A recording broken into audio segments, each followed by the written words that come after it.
小五啊，你也老大不小了，能不能先找个对象让妈安安心啊？你一个女孩子，天天学人家破案，太危险了。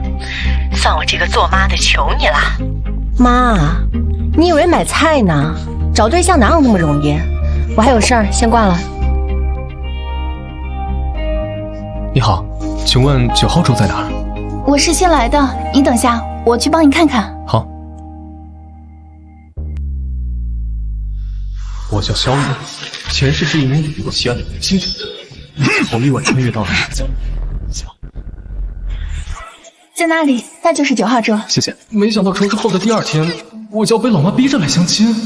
老天爷啊，我才22岁，怎么可能这么早就往婚姻的坟墓里跳？这人间极品啊！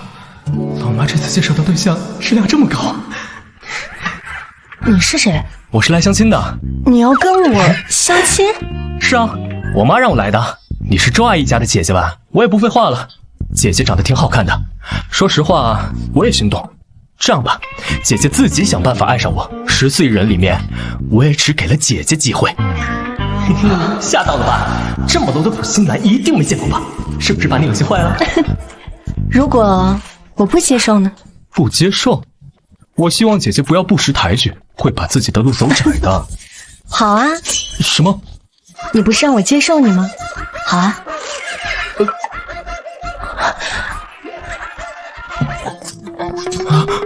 先生，不好意思啊，你走错桌了，你要找的9号桌在隔壁。啊！姐姐，看来我们是误会。误会什么了？那个，原来你不是我的相亲对象啊。谁说的？现在是了。姐姐，我觉得我们可能不适合，你也不要难过。这次的分别是为了我们下一次更好的相见。告辞。要不随便找个人应付一下，刚刚那小子长得还算凑合。小木啊，来大案子了，现在局里人手不够，你赶紧过来帮忙。好的，我现在就过来。你好，我叫肖玉。你好，我是……还想跑？姐姐，你要干嘛？我们还没相亲完呢，你跑什么跑？快放开我！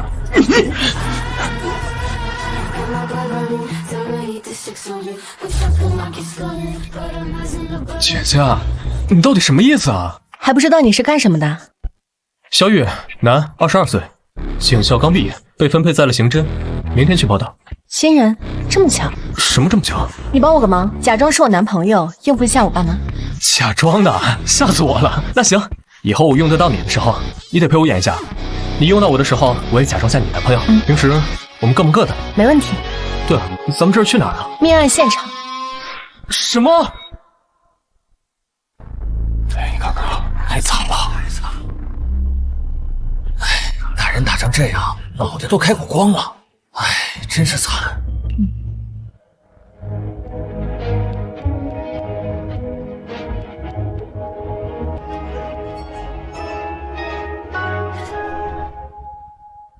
小五来了，说多少次了，不要喊我小五。我忘了，应该叫穆警官。你今天这一身可真好看。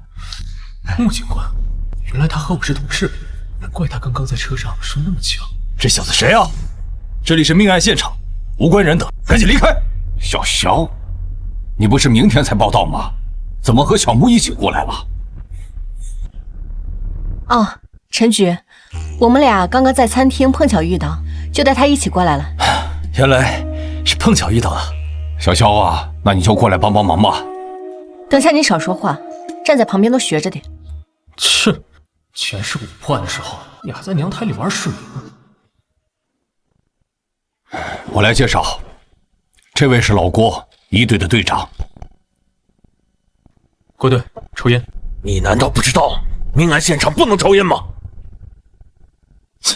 他一个新人能懂什么？就是，一看就是个愣头青。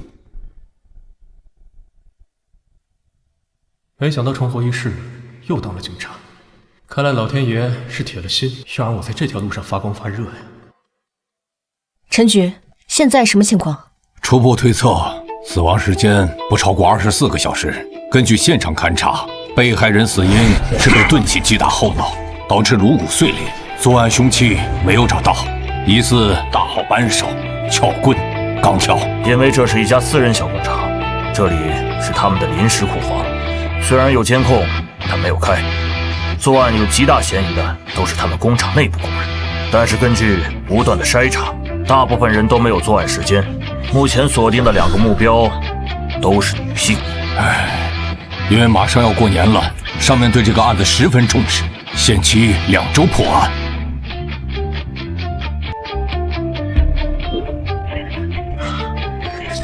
小子，第一次看到尸体，吓到了吗？不对，这不是第一现场。什么？小子，你一个见习警员，还没正式报到，就敢在这胡说八道？我刚刚查了你的简历，各项考核成绩普普通通，要不是局里缺人，你以为你能进咱们队？你这家伙怎么突然像是换了一个人？没有任何挣扎，也没有任何活动痕迹，除非被害人瞬间死亡。如果被害人第一时间死亡，凶手为什么还要继续击打？小肖啊，没事，说说你的看法。我在警校时学过路克尔物质交换定律，但凡实施犯罪，现场必定会留下直接或间接的痕迹。库房内根本没有行凶的痕迹，最多只是弃尸的第2现场。老郭，还是你来说吧。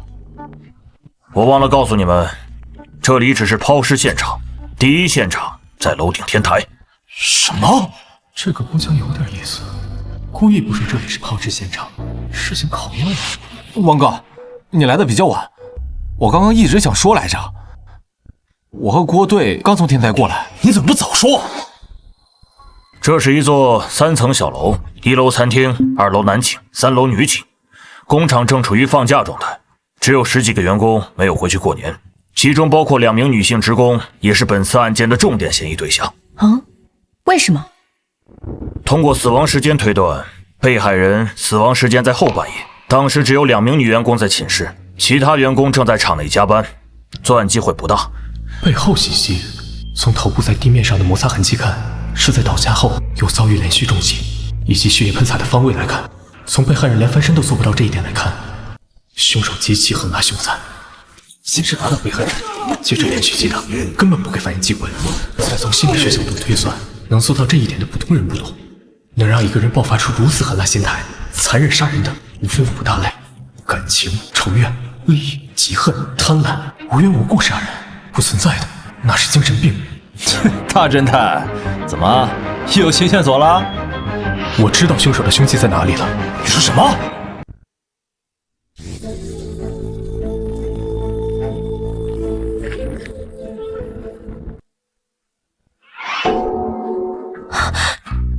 这是凶器？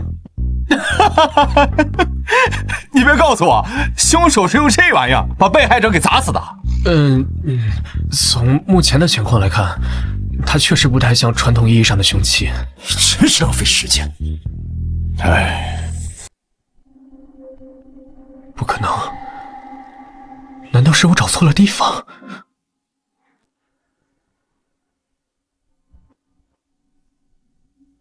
爸妈，你们怎么来了？我们要是再不管你，恐怕你连命都要搭在这份工作上了。爸，你说什么呢？小武啊，这工作太危险了，你看看这现场多瘆得慌啊！当初你上警校，我就坚决反对，这好不容易分配下来的文职，你说不干就不干了，现在竟然还学人家跑到现场来破案，今天不管你说什么，都必须跟我回家。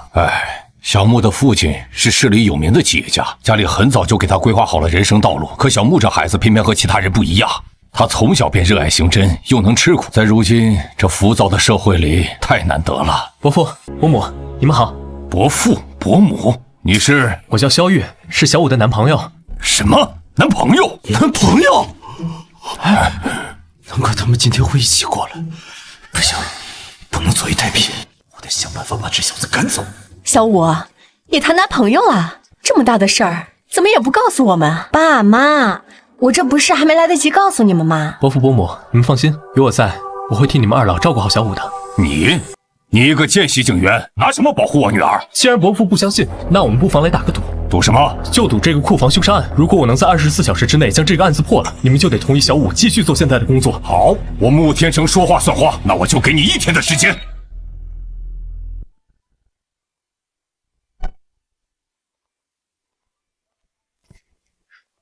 给。刚刚多谢你了。客气什么？之前咱们不是说好了，等我需要用到你的时候，你也得配合我演一出戏。可是你太冲动了，这个案子不简单，还有很多线索没有整理出来，想要在24小时之内破了，几乎是不可能的。算了，事到临头，只能躲一躲了。对了，我不喝饮料，你去门口的便利店帮我带一份咖啡。干什么？你不打算睡觉了？不把这个案子破了，我怎么可能睡得着？别看了，你去睡吧，这个案子交给我。你？从凶手行凶、伏击凶器、击碎被害人头部的力度来看，一般女性很难做到。假如不是2个女员工杀人，又会是谁呢？凶手是如何把死去的被害人运到库房的？假设被害人当时在宿舍，有人来找他，他才去的天台。能自由进出宿舍的人，一定是工厂内部人。但是厂内的车间是有监控的，案发时监控录像显示，期间只有几名员工离开过，但时间绝对不超过半小时。潜回宿舍找到被害人，带被害人去天台杀人运尸，半小时绝对不够。难道是门卫？通过对门卫的手机调查，他当时在玩游戏，网络 IP 地址就是宿舍的 WiFi， 这一点错不了。不是门卫，也不是那2个女员工，更不是厂里加班的人，那会是谁呢？难道还有其他人被我漏掉了？你发现什么了？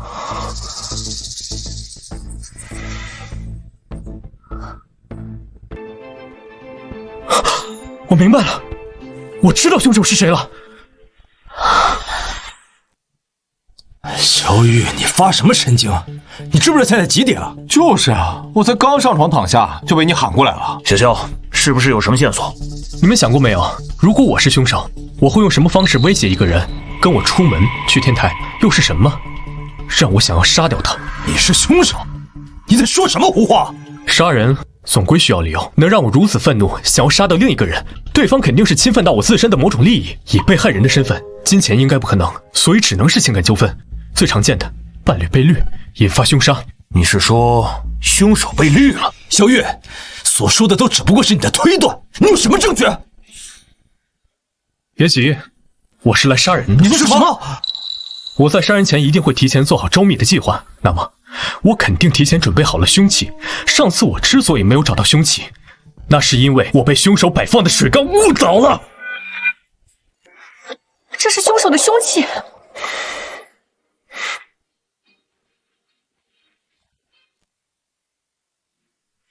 小玉，你不会是提前放了一个扳手在这里面糊弄我吧？我问你，假如你被绿了，你最担心被害人身上什么地方最容易暴露出线索？小子，你说谁被绿了？小王，你这么激动干嘛？小肖只是在推理案情。我看这小子就是诚心针对我。小雨，你继续说。换句话说，我要怎么做才能让警察忽略我，不会怀疑到我身上？话语、身份、手机、穿着、家人，不，都不是，这些我都能控制，除了情感。你到底想说什么？其实我最开始已经猜到了，却被我忽略了。凶手能算计所有，唯独不能算计一个人的情感。也就是说，被害人的确把你绿了，对吗？你是说被害人有第2部手机？不错，之所以怀疑他有第2部手机，是因为那个女人应该跟工厂内部某个人有关系。被害人不想被人发现他和该女子的一切，我怀疑这个女人应该比较有钱。只要找到这个女人，我们就能找到凶手。切，说了半天，你不还是不知道凶手是谁？不，我已经知道凶手是谁了。我在等一个电话，电话一到，立刻实施抓捕。什么电话？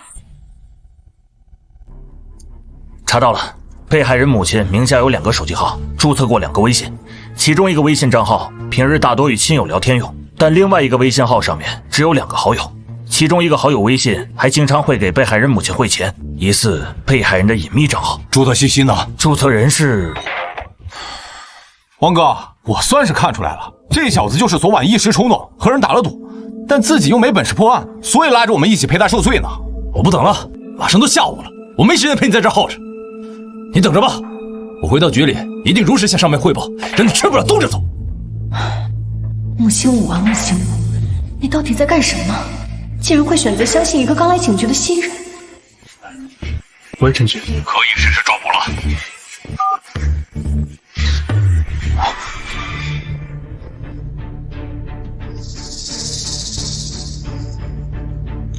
小雨，你确定凶手在里面？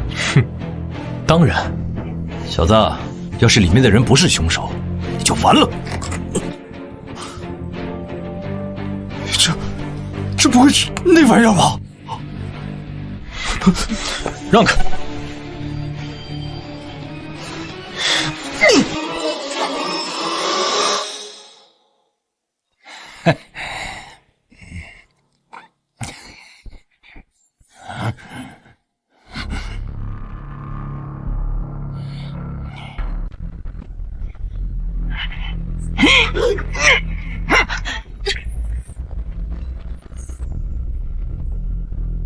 别动，不然我开枪了！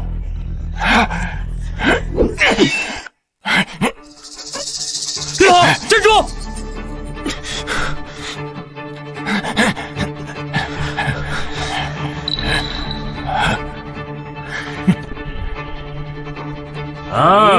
原来还有帮手。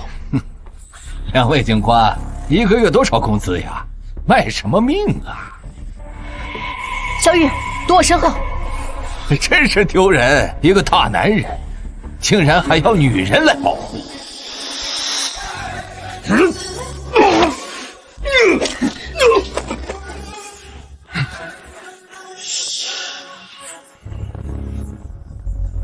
小心！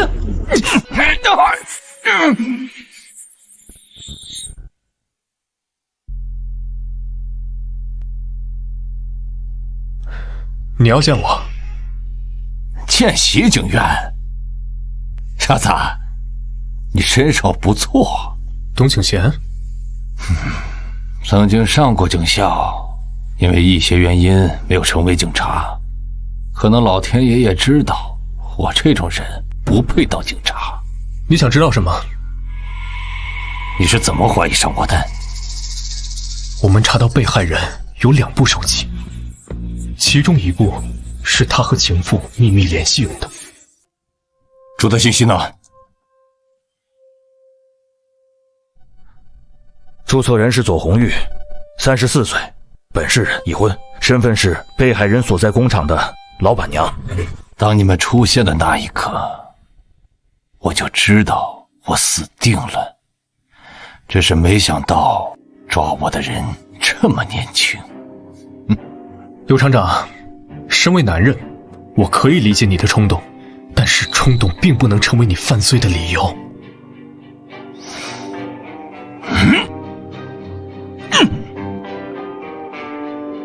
我认罪，我全都交代。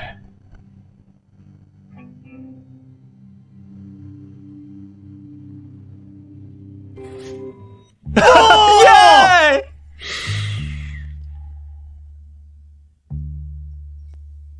我听郭队说了，这个案子你表现不错，最多1个星期你就能转正。狗屎运罢了。还有那天多谢你了，要不是你及时挡下那一刀，我这会儿可能还在医院。你要是真想谢我，那就帮我一个忙。什么忙？这周末去我家一趟，我爸妈要见你。对了，我忘了和你说，我爸妈也说要见你啊！真是太巧了，没想到我们还是校友。可不是嘛，如今2个孩子也被分配在了同一个单位，以后工作上也能互相照应着，这缘分就像老天爷特意安排好的一样。我看呐，咱们也别光顾着感慨了，既然孩子们感情好，咱们做父母的也满意，不如就挑个好日子把他们的婚事给定下来。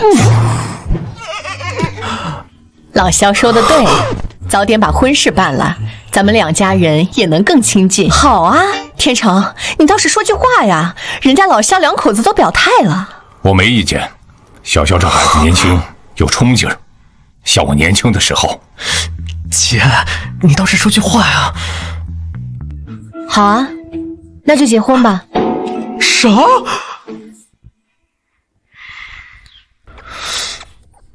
这就领证了？这样也好，有了这个，以后再也不用被家里催婚了。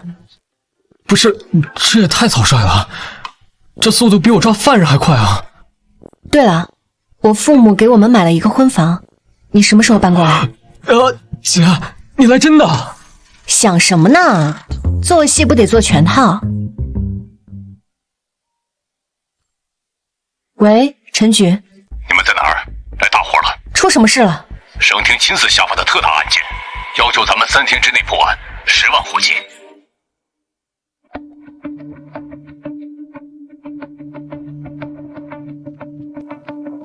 你们可算来了，先看卷宗吧。这么多！死者是一对小夫妻和一个婴儿，一家3口，死得太惨了。一家3口的皮被完整剥下，还被钉在了墙壁上，画成了一幅画。因此，这个案件的代号是血肉之画。真是个变态。有嫌疑人吗？嫌疑人叫何巧，是被害女性陈芳的前男友。案发时他就昏睡在现场。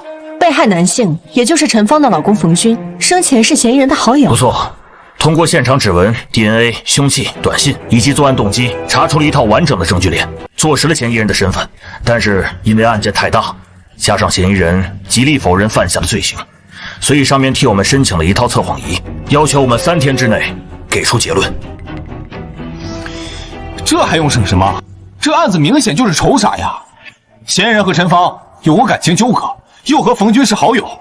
虽然不是被绿，但这种心爱的女人和自己的好兄弟好上了的剧情，有几个男的受得了？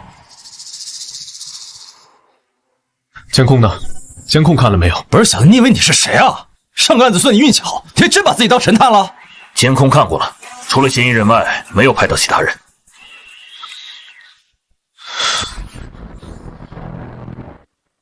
不对，这里面有问题。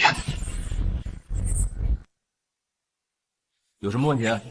被害人一家遇害的时间段是在夜晚，只有嫌疑人一个出现在监控之中，不是他，那都是鬼杀的。小雨，你可要想清楚了，有些话不能乱说。是时间，时间不对劲。时间？18日晚10点39分，嫌疑人离开家门；11点05分抵达被害人家中。嫌疑人被抓捕时是20日早上8点35分左右，总时间为33小时56分。不到34小时，哪怕3名被害人一动不动地被嫌疑人杀害，脱掉被害人衣物需要时间，给被害人放血需要时间，剥下一张完整的皮需要时间，还是3张皮剔肉，把人皮钉在墙壁上。最后是作画，以现场的那些作案工具，就算是专业屠夫也做不到。33个小时，绝对不够。说的这么肯定，搞得你好像杀过人一样。我是不觉得时间有什么问题。有道理，别忘了，凶手还把人骨磨成了粉，没有专业粉碎工具，几乎不可能办到。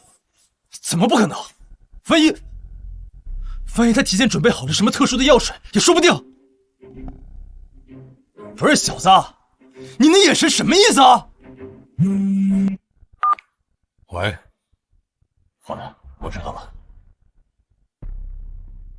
小玉，你和我来一趟。怎么了？上面要见你。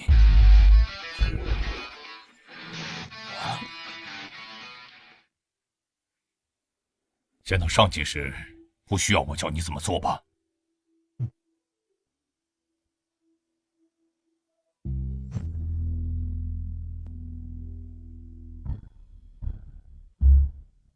你就是萧玉？是的，领导好。不错，听说你不到24小时便破了库房凶杀案，是个干刑侦的好苗子。说说看，你是怎么发现时间不对劲的？卷宗做得很详细，但做卷宗的人个人观点比较强，着重放在证物与过程上，所以会产生误导性，会让调查人员忽略时间的重要性。并且还有一个很大的疑点。什么疑点？难道没有人想过，得是什么样的心理素质，做下那么变态的凶杀案后，还能在案发现场堂而皇之的睡觉，等着我们去抓？不错，头脑冷静。你们怎么看？进专案组吧。我没意见。专案组？小肖啊，这可是千载难逢的好机会。专案组里可都是本省的精英，能进去那是对你能力极大的肯定。前世我花了3年的时间才进入专案组，没想到这一世仅凭一个案子，就让我提前走到了这里。领导，我愿意加入专案组，但是我有一个要求。什么要求？我想让穆警官也加入专案组。小伙子，穆青浦已经在专案组里了，他是今年的特招生，各项考核都是满分，而且他实战经验也不少，之前参与过几起要案的协助调查，表现相当出色。那我换个要求，能不能让郭队也加入专案组？小肖，这又不是买菜，怎么能讨价还价？没关系，你说的是郭强吧？他原本就在我们的考察名单之内。你可以说说看，你让他加入的理由是什么？郭队有着丰富的刑侦经验，在之前的库房杀人案中，是他整理了卷宗。他不仅把案件里里外外的细节梳理得十分清晰，连那些看似无关紧要、容易被忽略的旁枝末节都标注得明明白白。我认为，如果他能加入，绝对是一个极大的助力。老王、老廖，你们怎么看？我认为没问题。我也觉得可以。行，那我现在正式下达通知。从今天起，你们便是专案组的一员，要求3天之内查出血肉之花案的真凶。是。等一下，我反对。有意思，这时间点掐得如此精准，像是提前知晓会议进程，特意赶来的。小牛啊，你突然反对，总得有个理由吧？专案组的组建是为了尽快破案。时间紧迫，可不能随便添乱。我提议可以测试一下他的能力，看看他有没有这个本事。陈雪，那就是牛鹏，这次专案组的负责人。不错，他就是本省的明星警探刘鹏。早在警校的时候，他便协助市里破获过多个要案。那起名动全国的连环纵火案，他只花了1个星期的时间，便找到了凶手。可以说，他就是未来的警界之星。小雨，你的狗屎运用完了，看他这次怎么想的。赵队，我觉得这不公平。萧玉和牛鹏虽然年纪相当，但是牛鹏从警校时期起便已经积累了丰富的办案经验，让牛鹏给萧玉出题，这分明是存心刁难。小肖啊，你要是不想接受这个测试，可以不用勉强。没关系，我其实也十分好奇，像牛警探这样经验丰富的前辈，会拿出什么样的题目来考验我？萧玉，你太冲动了。其实这不算坏事，有朋说的对，以萧玉的资历进入专案组，一定会有很多人不服。但要是萧玉能通过测试，那可就是凭真本事堵住了所有人的嘴。就凭他？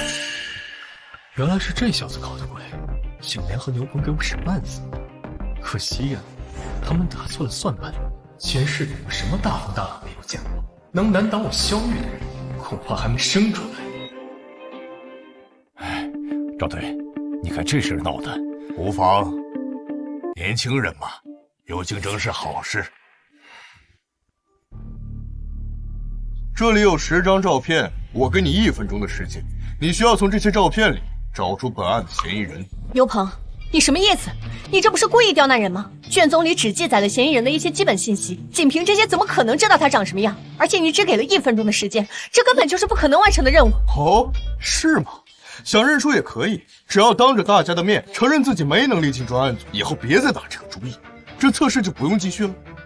既然萧神探没意见，那么测试现在开始。嫌疑人何小，29岁，本市私企员工，身高1.78米上下，偏瘦。卷宗上的信息只有这么多。第1张照片，身材过于魁梧，明显不符合条件。第2张照片，人倒是挺瘦，可身高目测只有1.7米出头。第3张照片，身高和体型都合适，但皮肤粗糙，与描述不符。时间到，怎么样，大侦探？找到嫌疑人了没有？完了，这1分钟过得挺快啊，一眨眼就过去了。萧玉，愿赌服输，你可别在这死撑着，浪费大家时间了。我们还要去破案呢。你急什么？谁说我输了？哼，都到这份上了还嘴硬？那你说说，嫌疑人在哪儿？嫌疑人就在这里。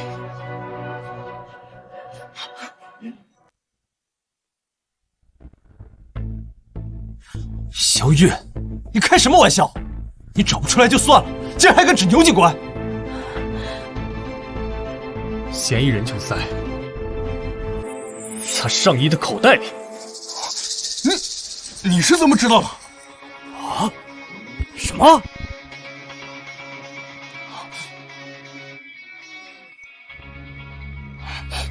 其实从一开始我就察觉到不对劲了。为什么？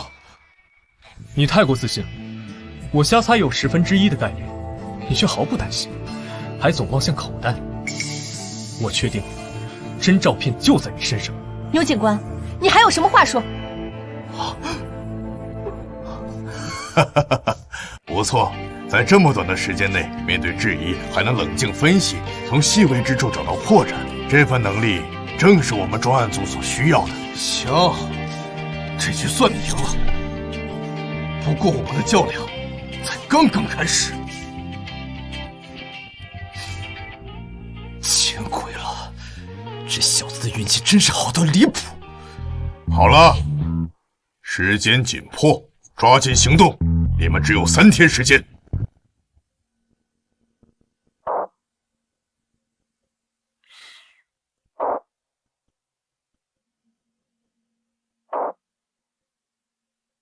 现场在6楼，因为没有电梯，需要徒步上去。好快的身手！郭队，这人是什么来头啊？他叫田武，外号老五。小的时候在少林习过武，后来当了特种兵，因为在部队里表现突出，上面研究后就把他调来专案组，给咱们助力来了。我们走吧。好。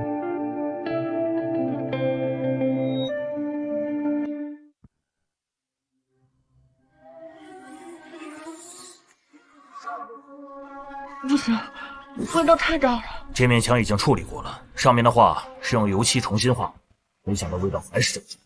可以啊，照理说，警校才毕业的见习警员，这种场面都受不了吧？吴哥，在警校时我专攻尸检，尸体见过不少。画的是地狱之门。地狱之门在西方文化里，象征着生与死的界限，是罪恶灵魂堕入无尽痛苦的入口。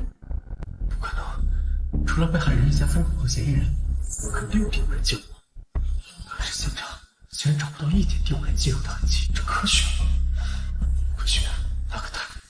你是不是在想，如果何晓不是真凶，那么真凶是怎么进来的？你有线索了？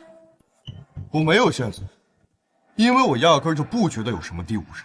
何晓就是一个智商极高且心理素质极好的变态。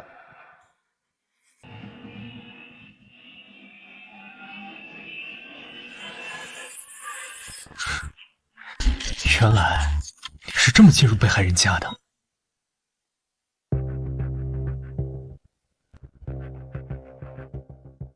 有发现？这地方寻常人还真注意不到，差点让他蒙过去了。劳烦把工具箱给我。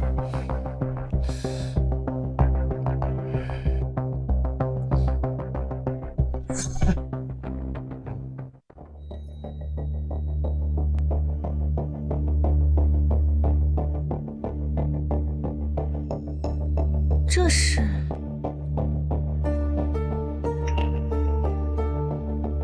你在耍我？这就是你找到的线索？我明白了，凶手是通过这个小洞进入的现场。还是5哥聪明，我来解释一下。凶手先是利用手钻在这上面钻个小孔，再利用一根钢丝将门打开。这个凶手最高明的点在于，居然把自己钻开的那个小洞用同样颜色的塑胶条堵上，不留下任何痕迹。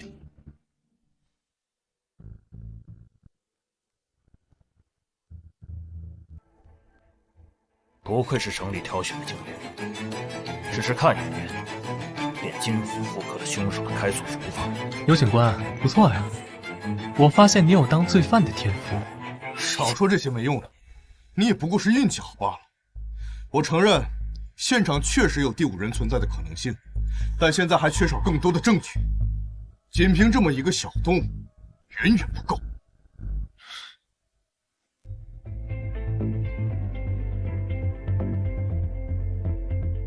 小雨，你去哪儿？去看守所见嫌疑人何晓。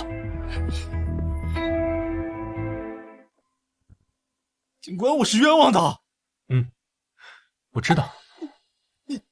你说你知道，那你们为什么不放了我？何晓，你别激动，我们现在还处于调查阶段。虽然你声称自己冤枉，但目前案件存在诸多疑点，我们需要进一步深入调查来核实情况。你们想问什么？问吧。这起案件的被害人一共3人，男被害人是你过去的好兄弟，女被害人是你的前女友。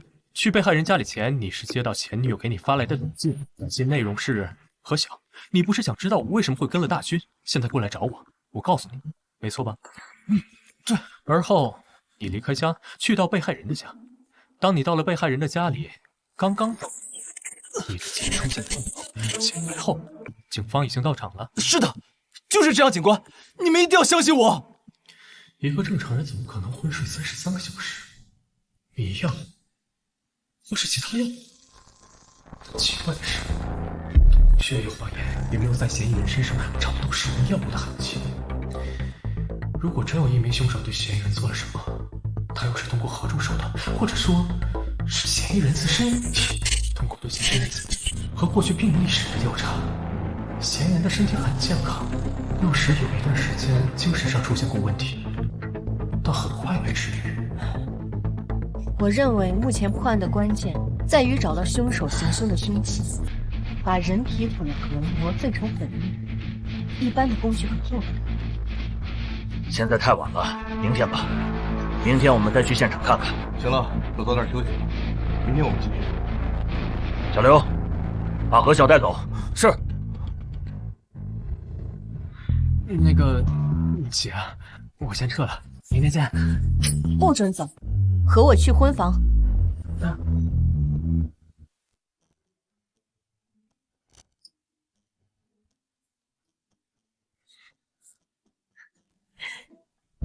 小肖回来啦，阿姨好。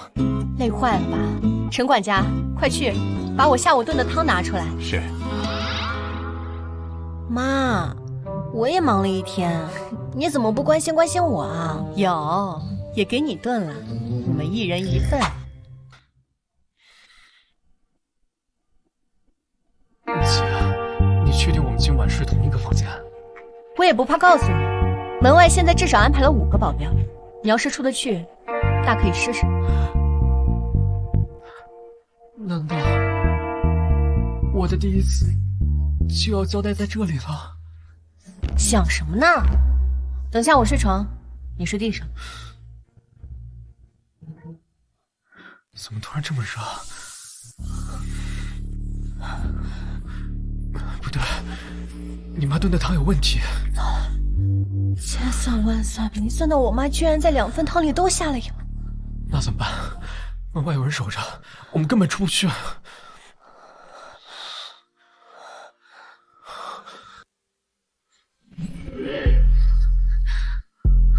姐，你冷静点儿。你要是这样，我可控制不住我自己了。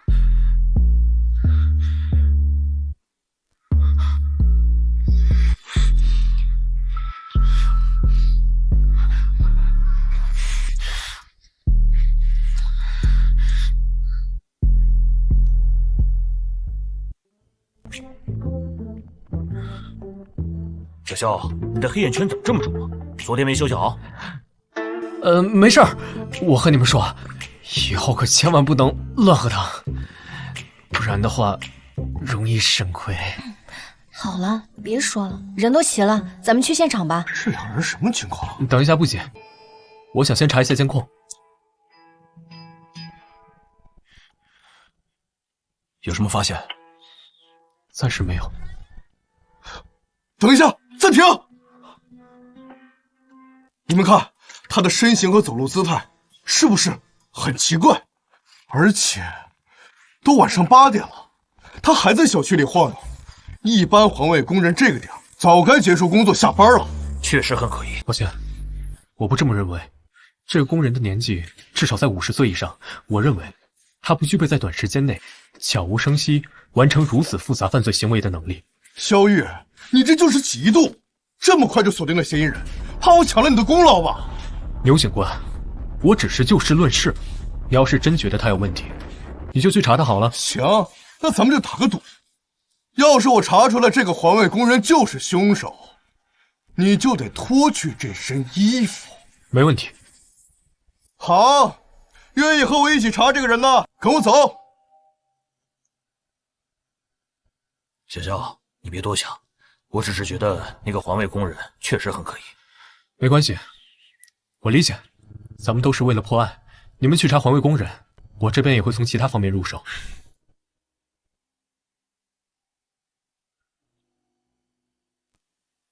没想到你竟然愿意相信我。你少自作多情了，我不是相信你啊，我是看你一个人怪可怜的，所以留下来帮帮你。好吧，不管如何，谢谢你愿意留下来。那个，我们接下来去哪儿？再去一次现场。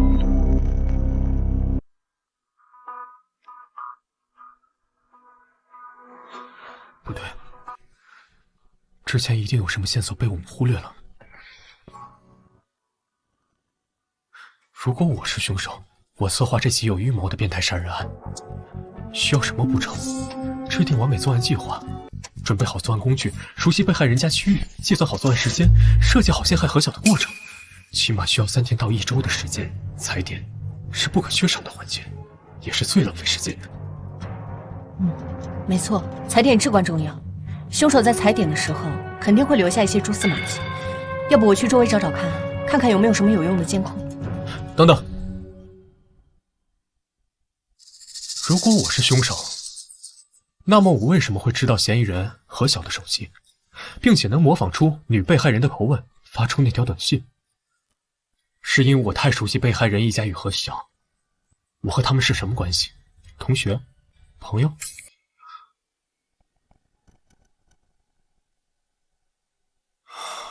不对，这种线索太明显，我不可能留下如此明显的线索。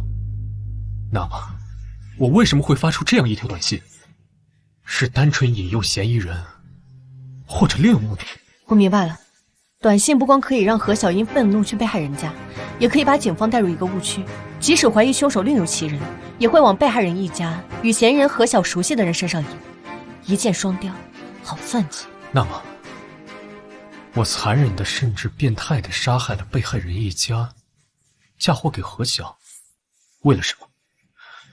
根据调查，受害者一家与嫌疑人何晓均无重大恩怨，不存在极端矛盾，是情绪失控吗？绝不可能！我头脑冷静，计划周密，这种刻意布局的行为，在我看来十分反常。可我还是这么做了，到底是为什么？谁？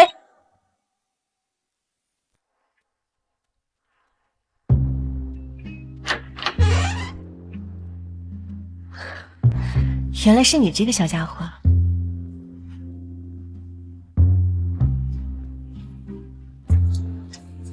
怎么了？是一只猫。猫？怎么样？有线索了吗？这条路走不通。既然走不通，那就从作案工具开始：杀人工具、剥皮工具、碎果工具、烘干工具、磨粉工具。虽然被害人家里的工具的确可以做到，但在33个小时内却无法完成，所以还有其他工具。如此多的工具会很重。当我杀人毁尸作画后，势必精疲力尽，又怎么可能带走如此多的工具？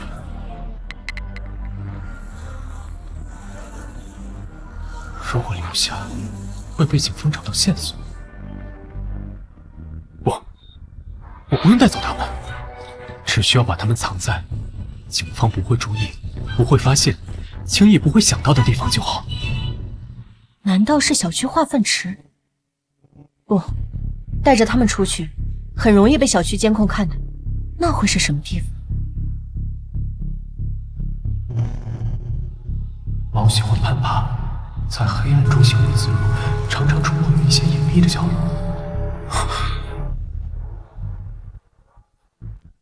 我明白了，凶器在这里。这地板有问题。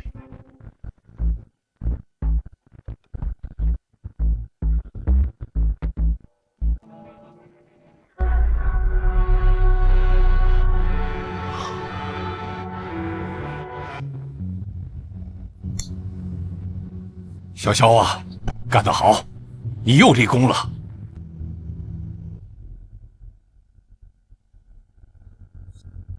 陈局，验出来了，上面除了嫌疑人何晓的指纹之外，还有几枚指纹，属于小区的环卫工人张可发。怎么可能？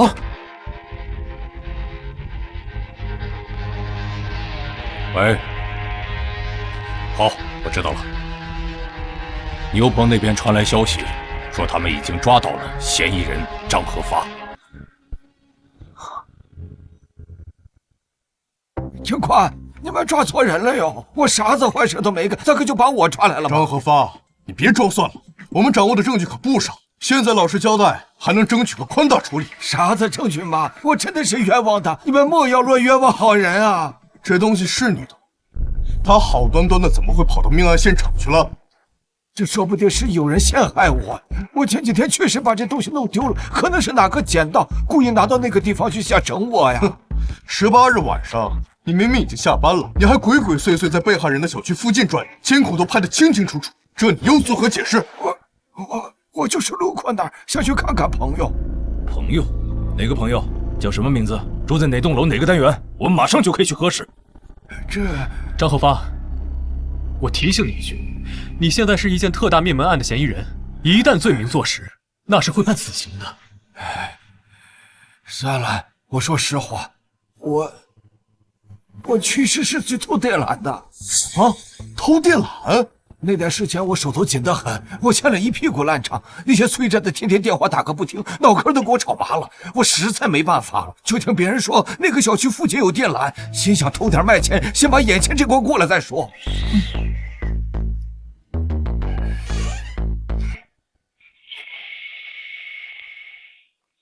我刚刚查了，案发当天被害人小区的电缆确实是失窃了。此外，第二天嫌疑人确实是还了一笔欠款。线索又断了。可恶！凶手到底是谁？难不成真的有一个我们看不见的凶手存在？不，这世上不存在什么看不见的凶手，每一起案件背后都必然有合理的逻辑和线索，只是我们还没有完全挖掘出来。我有一点想不通，凶手偷走了作案工具，为什么要在上面留下何晓的指纹？通过种种调查与推断，何晓不可能具备作案的可能，光是一个时间就对不上。难道是凶手猜到检方可以找到这些东西，故意把上面弄上何晓的指纹来挑衅我们？不对，不应该是这样，不是凶手在耍我们，而是我们陷入了一个误区，忽略了一种可能。什么可能？通知所有人，我想我已经知道凶手是谁。萧玉，你什么意思？把我们叫到一起，还让钱武把何晓也带过来了？小肖啊，别卖关子了，凶手到底是谁？之前我们陷入了一个误区，谁说最不可能作案的嫌疑人就一定不是凶手？什么？萧玉，当初说时间对不上，嫌疑人33小时之内无法作案的就是你自己，你别告诉我，你现在要自己打自己的脸。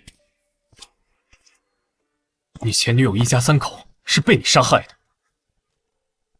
不是我，不是，果然是你。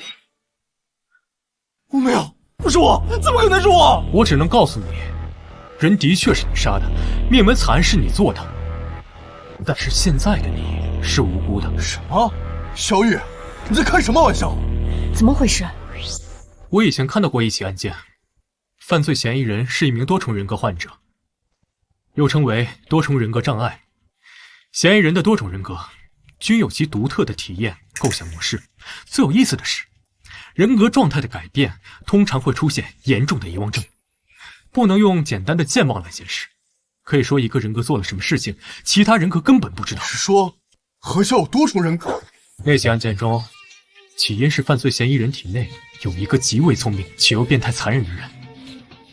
当他控制了犯罪嫌疑人的身体后，做下了很多灭绝人性的事情。正因为人格之间的记忆是不共享的，所以犯罪嫌疑人的主人格根本不知道他的身体杀害了很多无辜的人。当他被逮捕后，办案人明知道犯罪的是变态人格，但还是不得不把犯罪嫌疑人囚禁起来，这辈子都不可能放出来。这太不可思议了！我知道你能听到我说话，甚至也能看到我。你不打算出来跟我见个面吗？我不知道你在说什么。你是认为自己做的天衣无缝，以为我在诈你？那么，你小时候得过的精神病真的治好了吗？不知道你小时候为什么没有被确诊为多重人格，但你的患病史摆在那儿。当我第一次看到这起案件卷宗，上面讲述你的自述昏睡，记忆出现断层，当时还以为你被药物迷晕，现在看来不是。记忆断层是因为你的另外一个人格控制了你的身体。我是不是可以继续推敲，你的前女友不仅是一个人格的女友，而是双人格共同的女友？如果是正常分手，不应该如此怀恨在心，正常人也不可能做到如此地步。那么只能说明你的另外一个人格不光非常聪明，也非常的变态，心理扭曲，是这样。萧玉，你做出这种推断，有什么证据？证据？其实我差点被他骗过去了，是他的这双手出卖了他。手？我记得上一次提审他的时候，他尽管情绪十分激动，两只手却稳得出奇，一点没有普通人在那种状态下该有的颤抖或者慌乱。但是这一次，他的手却抖得厉害，这说明当时主导他身体的是那个心理扭曲、有着极强自控能力的另外一个人格。我没猜错的话，那个人格应该是前段时间苏醒了，结果发现自己过去的女朋友不光分手，还跟好友结婚生子，等同于背叛，肯定会忍受不住。那段时间也是这个人格在控制着身体，在策划这起案件，计划如何杀人。因为心理扭曲，不光要杀害前女友，连她的老公孩子都不放过。继续。但你不傻，反而极其聪明。同样不想自己的身体死掉，或者是坐牢，对吗？然后你想到了一个办法，不光可以亲手做下那等残忍的事情，还能摆脱一切罪名。还有吗？当然，被害人一家三口其实是在那33小时之前被害的吧？你说什么？那个时间段的前一天，邻居们听到被害人家里传出一些噪音，当时都以为是装修，而碎尸一是为了泄愤，二是掩盖死亡时间，没有完少部分尸体，即使法医也只能分析出一个大概范围的死亡时间。等你杀害了被害人一家三口后，才用被害人的手机给你自己发了短信，不然不熟悉女被害人，也不能把女被害人的口吻模仿得那么像。既然是这样，发完短信，清理现场痕迹，把身体的控制权交还给原来的人。等主人格苏醒看到那条短信，前往被害人家。到达后，你又占据身体，让他的记忆出现断层，是你故意的，对吗？这么说来，33个小时是他计算好的。不错，不仅如此，想来报警电话都是你自己打的吧？你做了这么多，为的是让警方起疑，让主人格终成无辜者。测谎器测不出，是因为主人格真的不知情。不得不承认，好算计。既然这么完美，又是怎么看出来的？因为画蛇添足，为了清理痕迹，门锁我开锁。这种人怎么可能会在现场留下这么明显的指纹？你猜到了又如何？这些都是你的推理，不能当做证据。证据，小子，确定面板惨案是你做的，过去的证据已经足够了。是的，只要你的第二人格出现，一切就结束。那又如何？最多被关起来，又不用死啊！见过缠小脚的，没见过缠小脑的。你以为死是最可怕的？什么意思啊？知道什么叫生不如死？每天关在一个小窝，绑在病床上，强制打针吃药治疗，不见天日。那个年代下，好人都得变精神病。那时的你可能会想自杀，可惜你不会有这样机会。人在做，天在看，苍天饶过谁？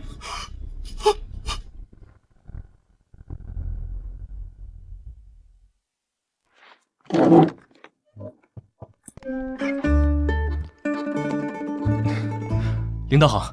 小肖啊，干得不错，批文下来了，你快看看吧。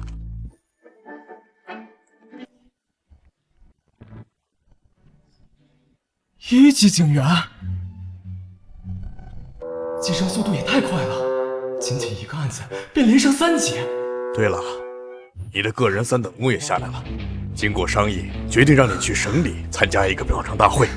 赵队，这幸福来的也太突然了。小伙子，好好干，我们都看好你。行了，我们要回省里了，这个月25号记得来海市报道。好的，领导。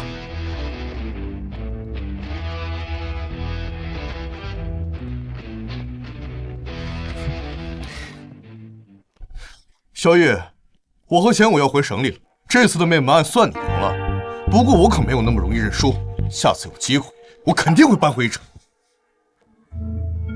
行，等着你。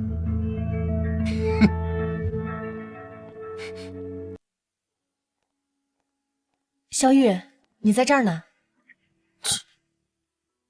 怎么了？我爸妈准备了家宴，庆祝你这次破案立下大功，还邀请了你爸妈一起过来。啊！咱妈不会又炖汤吧？我早就说了，小肖这孩子啊不错，有前途。你看，这才几天的时间，就升到了1级警员。亲家公过奖了，我家肖玉啊，这次能破案立功，少不了小武的从旁协助。有句话说得好，男女搭配，效率翻倍。老肖说的对，小武这孩子，我是越看越喜欢。我就说这婚结对了。小肖啊，别愣着，来喝点汤。妈，这汤我可不敢喝了。上次喝了您的汤，我和小武一晚上都没睡好。这孩子，那个，上次那个可能是那汤太补了，你身体一下子适应不了。这一次我特意调整了配方，肯定不会出现那种情况了。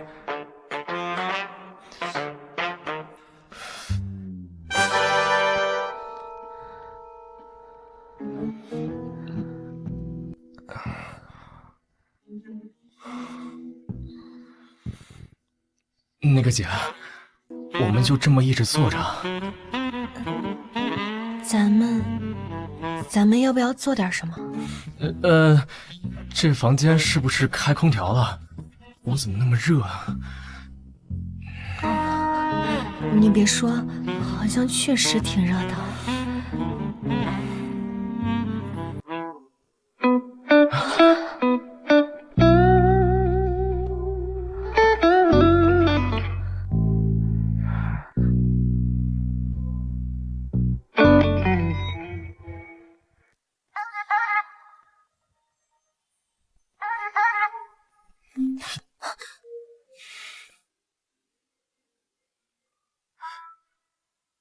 喂，谁啊？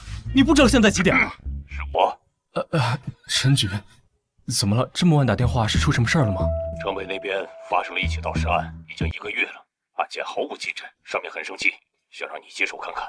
好，我马上过来。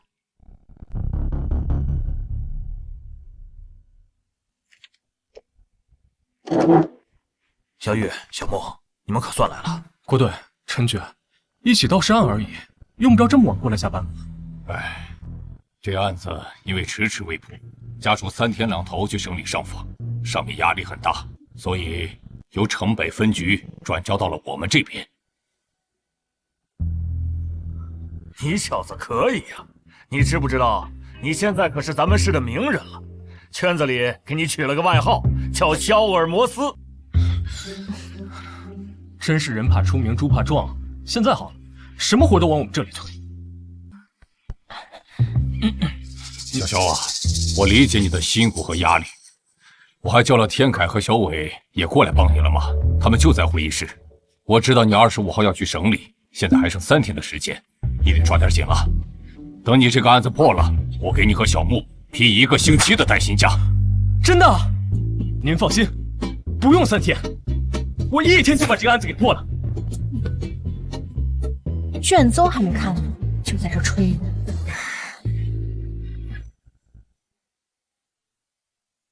王哥，这卷宗是你整理的？不错，你放心。我虽然之前确实有点看你不顺眼，但我这人公私分明。这卷宗我可是按照最高标准整理的，每一个细节都抠得死死的。那就好。这上面说，死者出车祸因抢救无效身亡，后开完死亡证明，移送火葬场进行火化。整套操作都没有什么问题。巧的是，死者的儿子是学医的，因为给其父亲更换骨灰坛，发现自己去世父亲的骨灰颜色不对，结果通过化验，死者的儿子发现其父亲的骨灰竟然变成了猪骨灰。是的，因为死者家属发现死者遗体可能在火化时被调包，已是半年后，火葬厂方拒不承认调包，反过来起诉死者家属敲诈勒索。这要怎么查？火葬场的确有监控，但火化的过程却没有监控。到时，一些特定机构的确存在收购尸体现象，虽然价格很高，但都是正规渠道。要么死者是那种无亲无故之人，要么就是死者家属同意把遗体捐赠，国家会给予补偿。还有一种，一个人在生前自愿死后捐赠遗体的。除了这些，买卖尸体涉及利益交易，都是犯罪。走，先去家属家看看。啥？这么晚了？要不等明天？哎，等等我！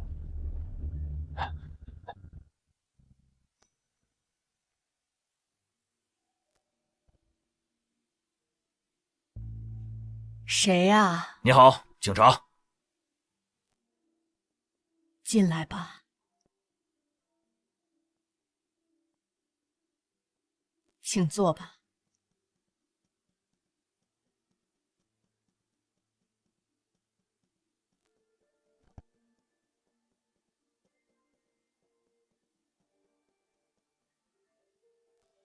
妈，他们是谁啊？警察。你们还来干什么？关于你父亲遗体的案子，我们有点问题，要再和你们了解一些情况。该说的我都说了，该问的你们也都问了，这么久也没有破案，现在又整来，还有什么好说的？小张，警官，这案子还有希望。这世上没有永远破不了的案子，只有还没有发现的线索。首先，我们彼此要信任、配合。那好，要我们怎么配合？首先，我有几个问题想请你回答一下。第一个问题，为什么给你父亲的骨灰换骨灰坛？最开始父亲的骨灰坛质量出了问题，瓷坛出现裂痕，我想换一个好一点的骨灰。好。第二个问题，一般人可做不出给自己亲人骨灰化验，当时你是怎么想的？我是学医的，老师教过人类与动物骨骼密度，当时到骨灰时发现颜色太深，骨渣与人类骨骼不符，我感觉父亲骨灰可能出问题了，就带着父亲的骨灰去到学校，专门请了一位讲师，我们一起做了化验，结果是猪骨灰。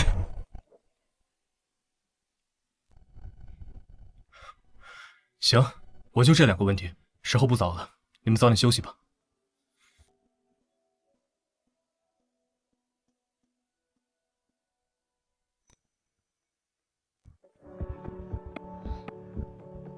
怎么样？从面部表情看，刘建章没有说谎。行了，都回去睡觉吧。再这么熬下去，咱们都变成国宝了。顾队，火葬场几点下班？啥？你别告诉我，你现在想去火葬场？这个点他们已经下班了，不过有值夜班的人在。行，我们现在出发，去火葬场。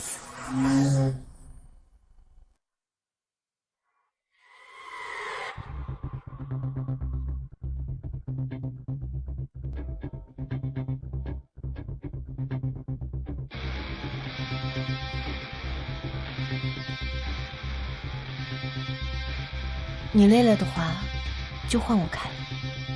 没事，谢谢。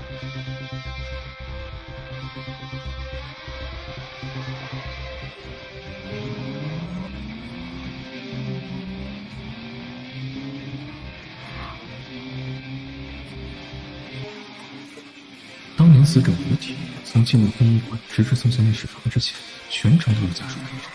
挂后帮人把骨灰拿出来，家属把骨灰装进骨灰坛里回家，不存在骨灰在这个过程内被人掉落。唯一可能出现问题的地方，就是尸体被火化时，在这个路上被掉落是极有可能的。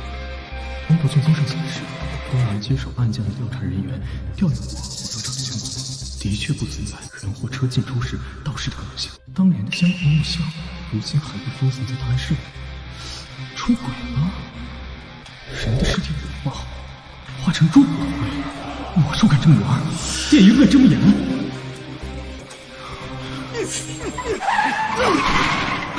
小月，怎么砍伤的？我住手！警察！小子，吓唬谁呀？就你还警察？怎么回事？为什么殴打他人？怎么，警察了不起啊？哟，小子，古惑仔看多了吧？敢对警察？双手抱头蹲下！你妈！警察打人了！快看啊！警察打人了！那人有问题，身上一定犯事。站住！你们了，该睡觉。这里交给你们，我去追他。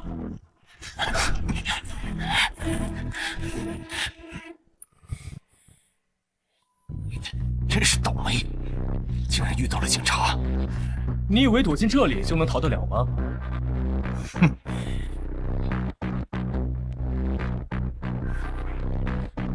就你一个，对付你，我一个人绰绰。去死！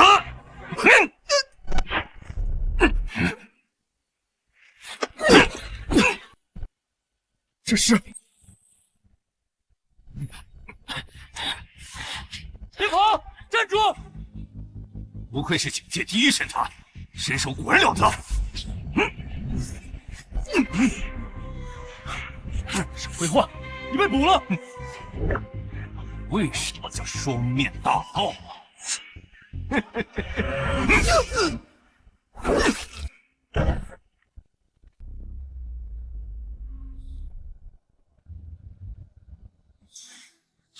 这是你怎么会有这个纹身？小子，带着你的问题下地狱去吧！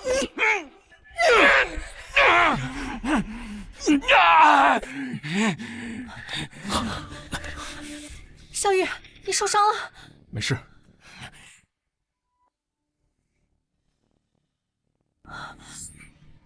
你流血了，赶紧去医院包扎一下。郭队，这个人麻烦你带回去，好好的审一下，顺便问一下他手臂上的纹身是怎么来的。行，没问题。你们来了，怎么样？没事吧？一点小伤，问出来没？审出来了，这家伙叫王德龙，男，31岁，L 市人，是个逃犯，化名王小军，藏在本市。犯了什么罪？贩毒。被打的人是他们的客户，起因是这小子毒瘾犯了，找到健身房，结果他没钱还想拿货，因此两边起了争执。纹身的事问了没有？问了，这小子是个软骨头，被小王吓唬了一下，什么都招了。他说他在3个月前加入了一个组织，叫黑骨。黑骨？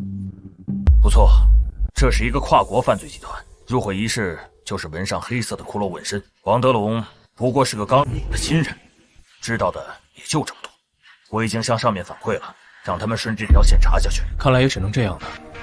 没想到火葬场没去成，顺路抓了一个贩毒团伙。陈局很高兴，这可又是一件大功。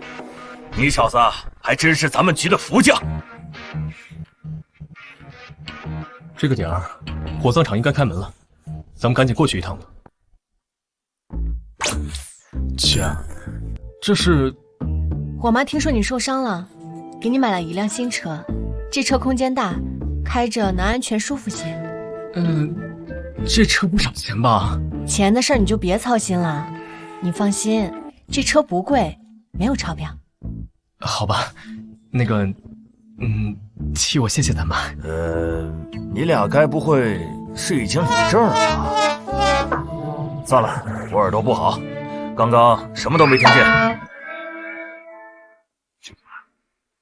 这么久的事，我真的一点都不记得了。你确定不记得了？警官，我发誓，真的不记得了。不过，我们火葬场已经对那些诬告者提起诉讼，他们摆明就是想要敲诈。你说何建正告你了？他问你要多少钱？那个具体的数目我忘了，得去查一下。那行，我们可以去查看一下内部吗？比如炼尸房这些地方。应该是不行的，我们火葬场有规定，外人……我们不是来跟你们讲规矩、讲道理的，我们是警察，请配合调查。即使你们是警察，也要讲道理吧？什么道理？是你的道理大，还是国家的法律大？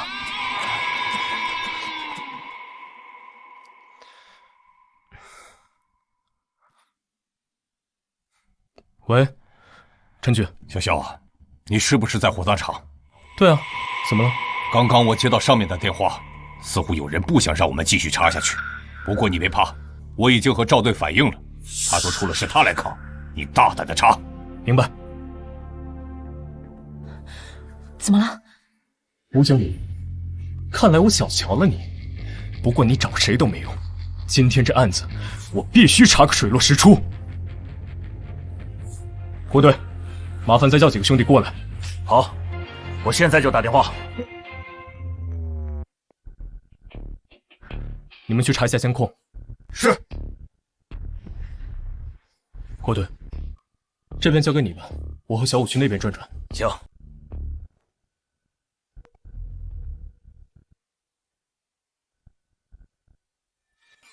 吴经理，你先别走，我还有几个问题需要你配合回答一下。好的。不好意思，普通的火化炉最近维修，领导决定最近这段时间都会使用绿色火化炉。会不会很贵啊？放心，不用加钱的，是按照普通的火化计费。同志，请问普通火化炉坏了多久了？是早上坏的。监控有问题。我们查到这个月火葬场每天出车的次数达到了40次以上，远超正常水平。奇怪，不仅出车次数过多，而且还只进不出。难道是干私活？不对，火葬场给遗体火化都是按照流程来，警方有备案，任何流程缺一不可，不可能存在做私活的可能性，这是犯法。除非是全员犯罪。小雨，局里刚刚传回消息，这个吴经理的账户很干净，没查出什么问题。他全部的存款一共9万。好，一个堂堂火葬场负责人，账户存款只有9万块，欲盖弥彰。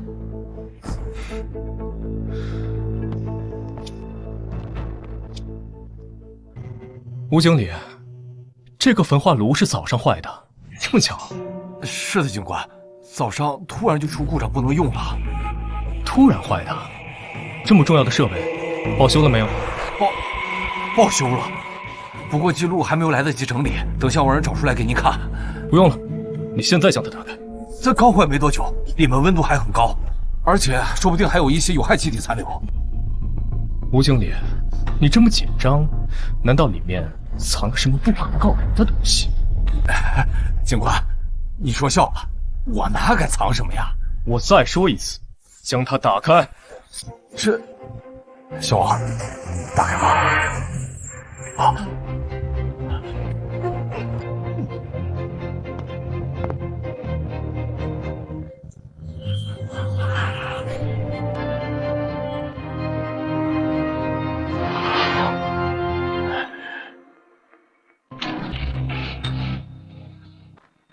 怎么可能？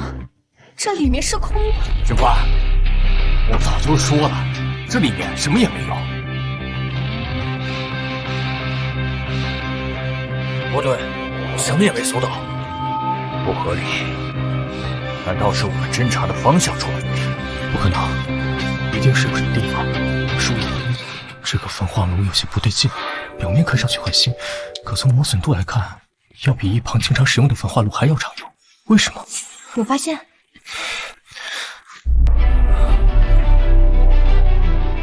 这小子胆子也太大了。不对，这里面有机关，下面有一个冷藏室。什么？什么？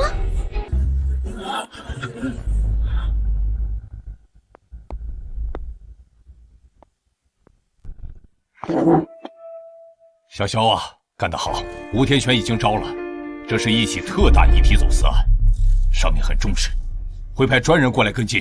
我们在冷藏室一共找到了21具尸体，这帮人真是丧心病狂。这吴天全只是这个犯罪团伙中的一个小角色，背后肯定还有主谋在操控一切。你猜的不错，据吴天全招供，他的上峰是王虎，这人是个走私犯，被通缉了3年，一直没有落网。重点是，你看看他手臂上的纹身，黑骨，又是这个犯罪组织。这么巧，最近遇到的2起案件都和这个组织有关。行了，小玉，这个案子会转交到省里，后面的事就别管了。你明天不是要去省里吗？刚好我给你放几天假，你趁着这段时间和小木2个人好好的玩玩。陈一觉，你说什么呢？那个，我可什么都没说啊。行了，你们2个就别瞒着了，局里可都盼着喝你们的喜酒呢。没什么事的话，那我们先撤了。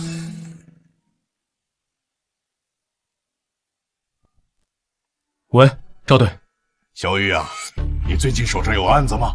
要是没有的话，今天晚上来省城一趟。这么急啊？出什么事儿了吗？等你到了再说。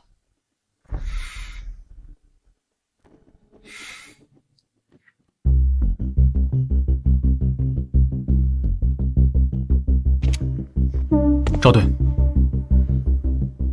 你们来了，出什么事儿了？你们看一眼这个监控吧。这是特大 C 级案件。特大案件分为 A、B、C、D、E 5个等级。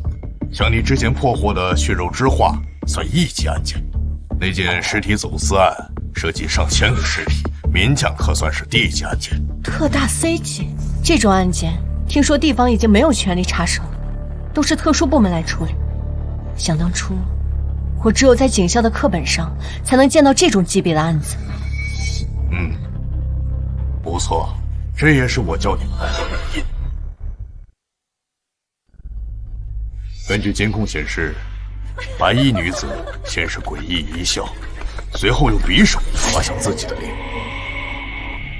案发时，报案人听到一些奇怪的声音，跑过去查看，发现一名白衣女子形容夜鬼，拿着刀划着脸。报案人吓了几个小时后才报案。等警方抵达时，死者早就断气了。第2起案件发生在2022年，出事地点是一个健身房，也是自残。赵队，你别告诉我，这5起案件死亡原因一样，但是却发生在5个不同的城市，而且还是1年1起。你猜对了，5起案件，死者被发现时的死亡场景一起比一起严重，初步判定疑似他杀。因为一个人不可能对自己自残到那种地步，相关部门立刻展开了调查，结果毫无头绪。这案子太诡异了，如果真的是他杀的话，凶手简直不像是人类，更像是某种超自然力量在作祟。赵队，有没有什么可用的线索？我们在5名死者的体内发现了药物残留，具体是什么药物还没有分析出来。不过咱们内部一位权威的法医专家很确定地说，没有哪种药物可以完全控制一个人，毁坏一个人的痛苦神经，让一个人自残到如此程度。是的，这里面有2点无法解决。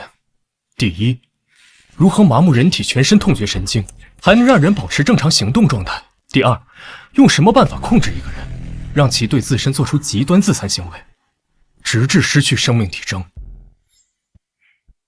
上面让我找人协助调查，我第一时间就想到了你。行了，今天太晚了，你们2个先回去休息吧。别说了，明天我带你们去见一个人。好，那明天见。对了，你们2个难道……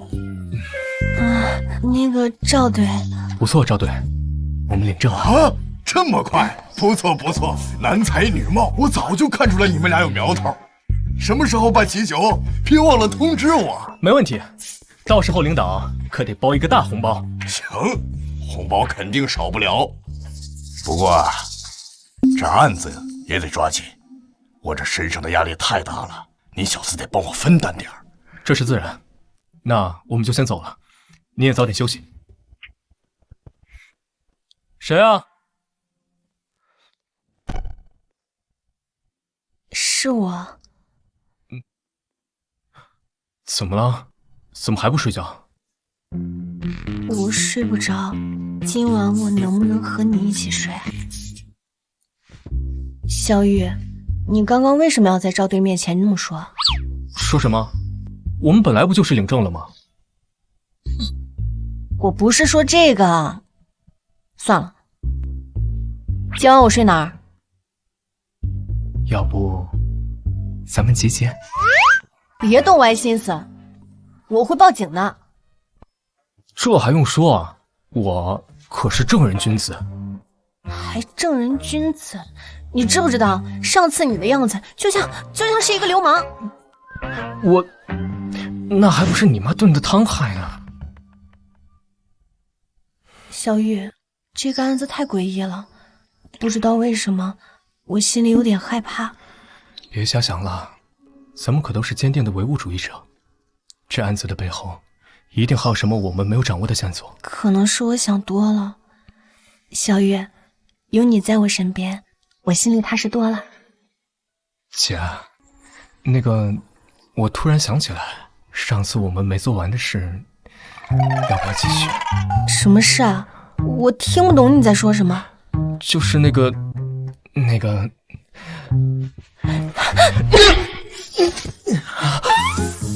说了，不许动歪心思。今晚你就睡地板，别想再上床。啊！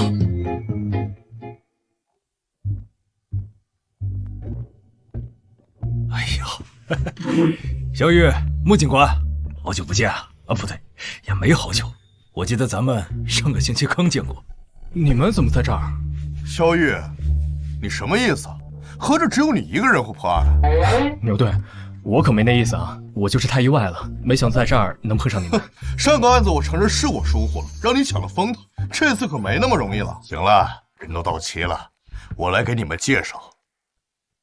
这位是王栋，王组长，来自特殊部门，也是此次案件的负责人。萧玉，22岁，冰城市人，实习期第1天便破了库房凶杀案，随后加入专案组，又破了一件特大灭门案，短短1个星期不到，便升为了1级警员。就在前几天，还破了一个倒卖尸体案。领导的消息很准确，不过这些都是团队共同努力的结果，并非我一人之功。不错，能有这样的觉悟很好。长话短说，你们2个想不想加入专案组，把这个案子破了？当然想。王组长，上面给的时限是多久？10天。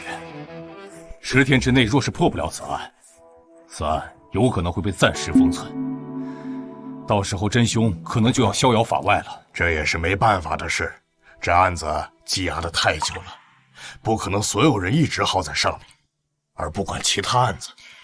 赵队说的对，所以咱们得抓紧了。另外，我补充一句，虽然我名义是专案组的负责人，但在这10天里，我会全力配合你们，为你们提供辅助支持。你们需要什么，尽管和我说。我想去现场看看。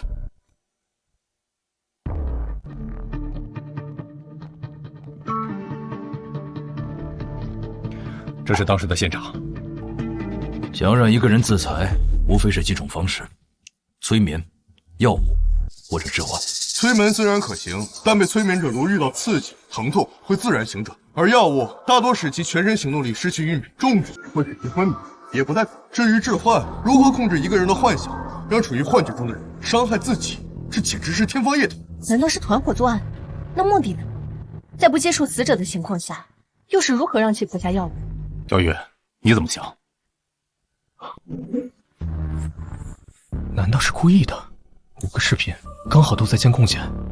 是的，太废了！天底下不可能有这么巧的事。王组长，能不能带我们去看一下被害人的尸体？没问题。死者陈明喜，男，34岁，K 市人，死前吞食自己肠道，全身有多处自残深痕。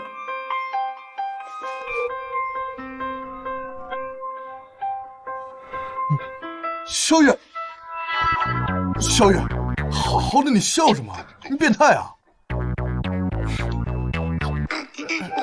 你怕尸体？我不是怕尸体，我是怕你。你是不是发现什么了？死者胸腹上的伤口很平整，一刀切，没有伤及内脏。死者对自己下手时，居然还会控制下刀深浅。你们不觉得有意思吗？你的意思是说有人在控制他们？可是监控里什么也没有拍到啊！继续。陈法医，麻烦你切开死者的耳朵。切耳朵？切吧。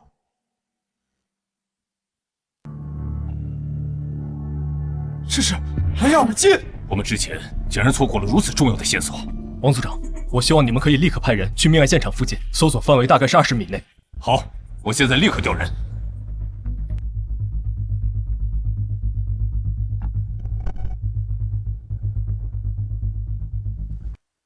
找到了，是一台 MP5。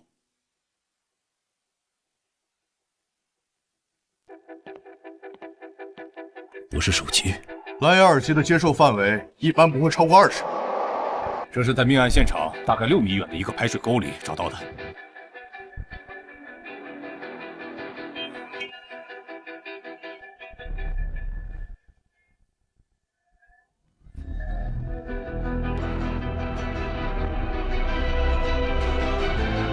找到了，应该就是这个。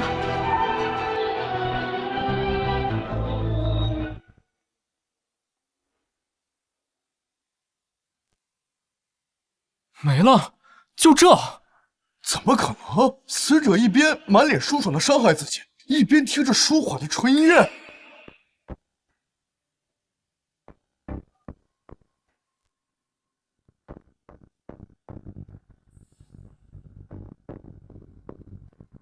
你们发现什么了没有？是催眠？不可能！虽然我不懂催眠，但之前我们已经调查过，甚至想到过，催眠绝对不可能做到如此地步。不错，第一，催眠首先要通过尊重、倾听和共情的手段，与被催眠者建立起信任和合作的关系。第二，痛苦会让被催眠者清醒。第三，催眠不能违反被催眠者的心理。死者生前的人际关系调查过没有？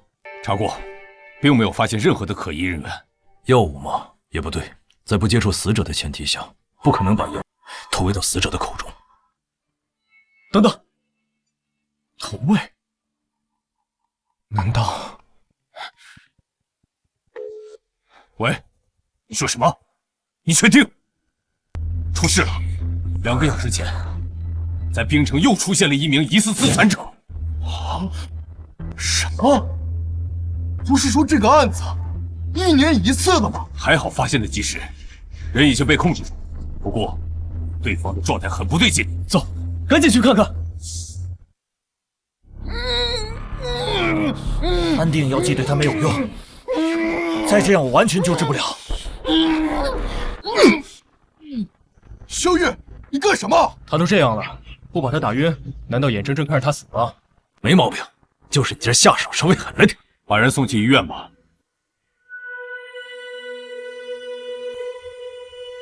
人暂时无法问审，咱们先看一眼监控。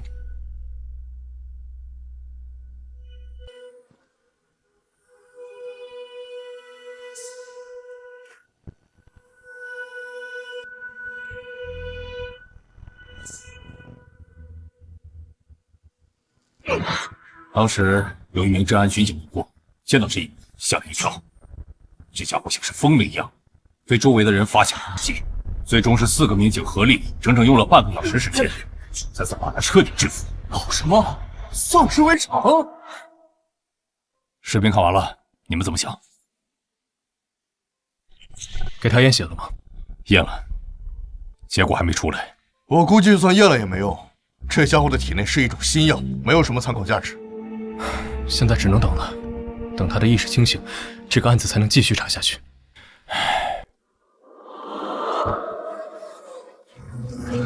吕心言，还记得昨晚发生过什么吗？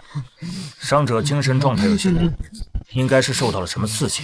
刺激，的确是挺刺激的。知道自己昨晚做了什么吗？为什么会那么做？我不知道。不用担心，你得的可能是一种奇怪的病，不过幸好发现的及时，以后也不会再出现这种状况了。说说你昨天的情况吧，比如说下了班之后做过什么，记得吗？记得，昨天工作完我就回家了，晚上和老婆孩子吃完饭，如往常那样到楼下抽烟，抽了2根烟后，原本准备回家，结果我回到家里，拿起了工具包，走出了家门。等等，遇到了什么？遇到了什么？比如说，遇到了什么人，遇到了什么奇怪的东西，或者遇到音乐、人、东西，的确有音乐。我看到一个小孩在拿着一个音乐盒玩，音乐很好听，很舒缓。对了，听到了音乐的时候，我的身心都好像很舒爽。是什么音乐？不知道，反正很好听。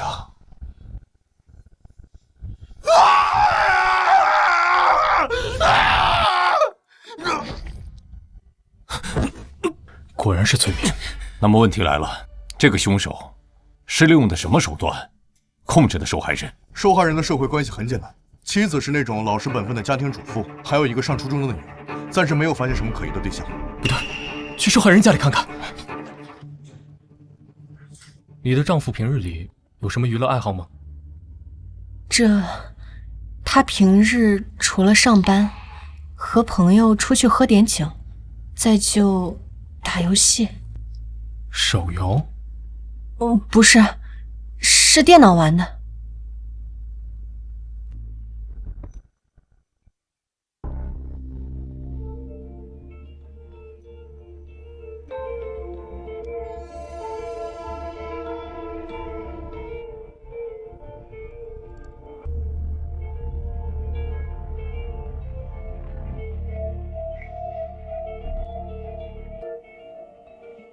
这是吕金言的手机，之前调查过，里面很干净。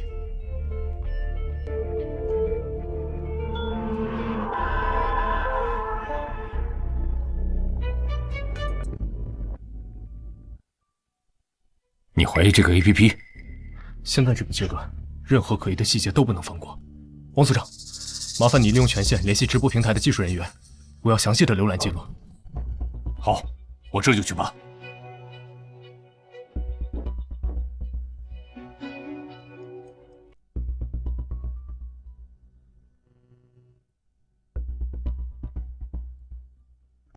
记录显示，于金言最近半年时间进入该直播间的次数多达100余次，除最开始的几次，几乎是每一次直播间开播他都会出现，但每一次退出观看的时候都会删除记录。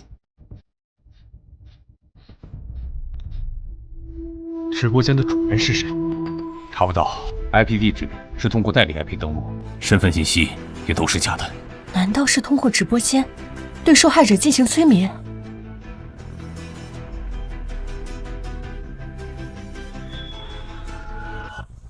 可恶，线索断了！不，线索。你说什么？去找那个拿音乐盒的小孩。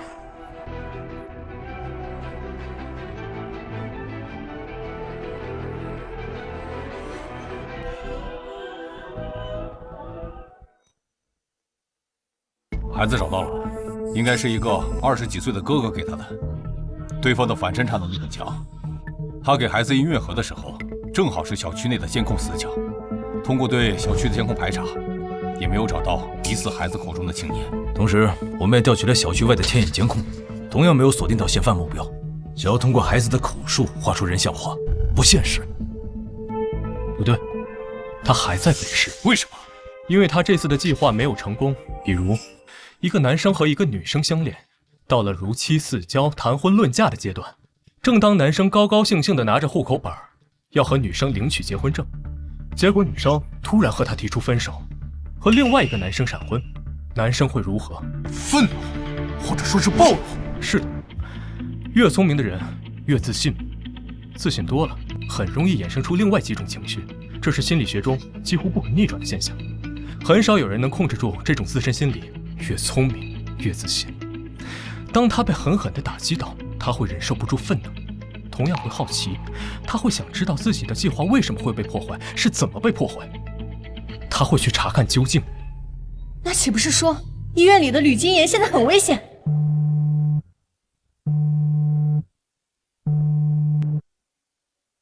喂，你说什么？吕金言又自残了，现在在抢救。走，快去医院。吕金吃掉了自己2根手指，还用玻璃划开了肚子，基本上是抢救不回来了。什么？可恶！这个凶手把我们当猴子耍！医院到处都有警察，他是怎么做到的？难道是医护人员？不可能，所有的医护人员我们都排查过，不是他们。我们大意了。停！就是这里，退回去。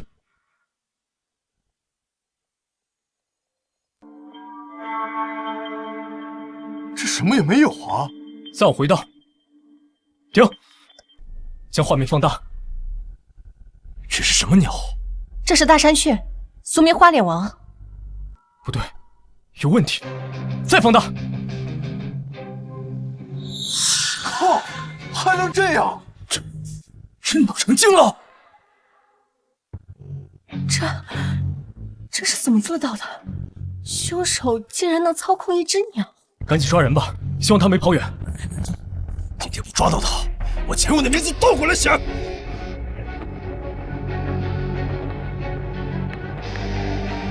喂，是我，赶紧调人过来，将第7医院全面封锁。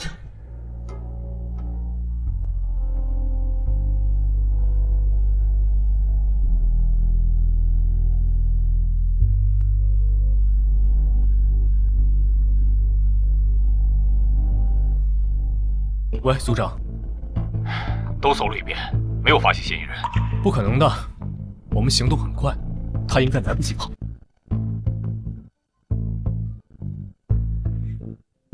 究竟在哪里？以对方的性格，应该不会狼狈地躲起来。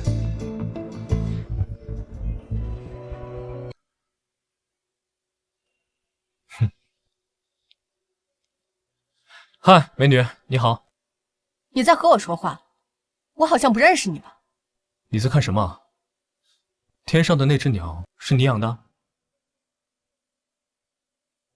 哼，什么鸟？莫名其妙。身高虽然不对，但可以改变，是增高鞋。1.8米变成1.7米，去掉10公分增高。你原来的身高是1.7米。再来说身材，男人的衣服本就来比女人宽大，所以突然换装会显得差距很大，对吗？你是不是有什么病啊？你再骚扰我，我报警了。还有一点，你可以利用装扮把全身上下都包裹起来，但是你却忘记了，耳朵是露在外面的。知道拍身份证照片为什么要露出耳朵吗？因为不管脸怎么变，一般人不会改变耳朵。另外，男装时你的胸很平，就是证明你的胸肯定不大。就算你换了女装，也不可能变成一对 D， 只能说明里面藏东西。会是什么？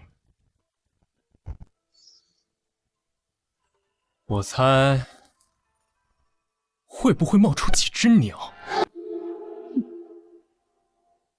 萧玉，你确实很聪明。你认识我？当然，自我介绍一下，我叫何雨。你为什么要用我？没什么理由，只是好玩罢了。好玩？你知不知道你所谓的好玩，让一个个家庭陷入了无尽的悲痛？这些人做错了什么，要遭受这样的折磨？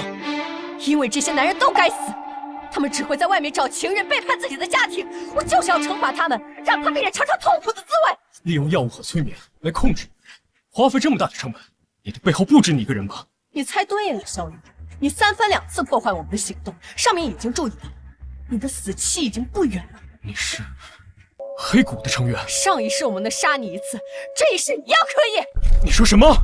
萧萧玉，你就算再厉害，也逃不过命运的轮回。这一世，你依旧会死在我们手里。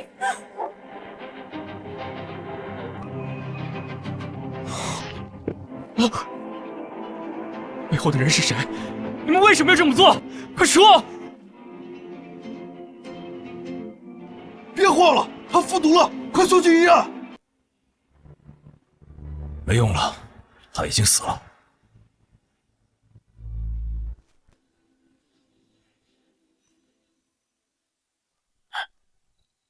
他就是凶手，真没想到犯下如此诡异大案的，竟然是一个小丫头。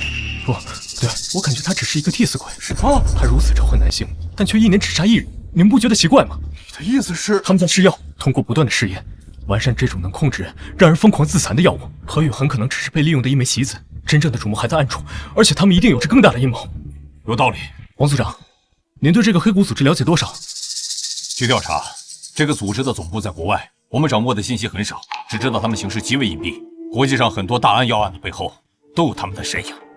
不管他们什么来头，既然把手伸进了龙里，那就休想全身而退。咱们龙可不是他们这些歪门邪道能肆意撒野的地方。老牛说的对，你遇到了他们，看我不把这群王八蛋打得满地找牙！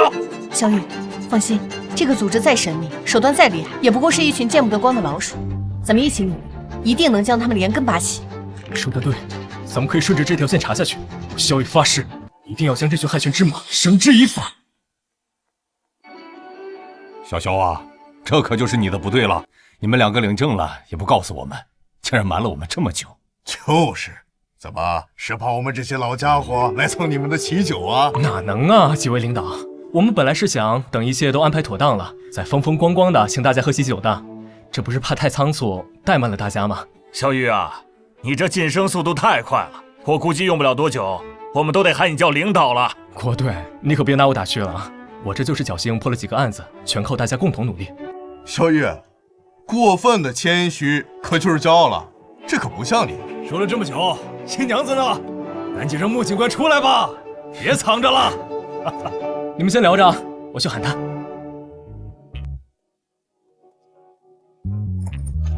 小五，你好了没有？都等着你呢。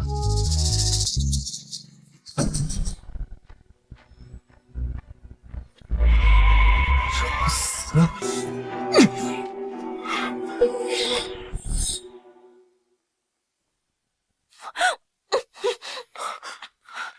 你是什么人？小五呢？赶紧把他交出来！小玉，你难道不好奇我们为什么会知道你的秘密？我不管你们有什么目的，我最后警告你一次，交出小五！看来你真的很在乎他。看到你面前的枪没有？将它捡起来。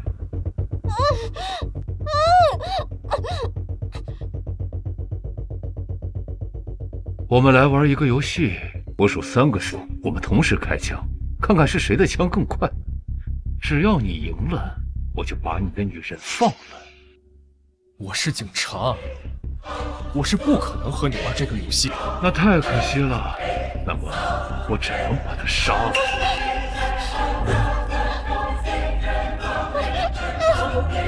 住手！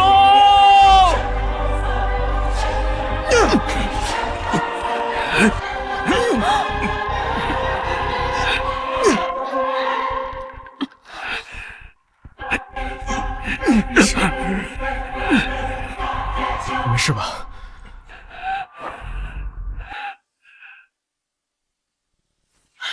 吴经理，不对，吴经理已经被关押起来了，他不是吴经理。吴天全是我的哥哥，是他的双胞胎弟弟吴天辰。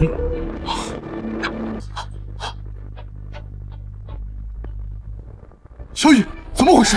他是黑谷的人，将他带回局里，好好的审审。好大的胆子，今天还敢来闹事！放心，交给我们。小雨，刚刚他说的秘密是什么意思啊？没什么，我后面会把这件事慢慢告诉你的。现在咱们有更重要的事情要去做。什么事啊？当然是去结婚。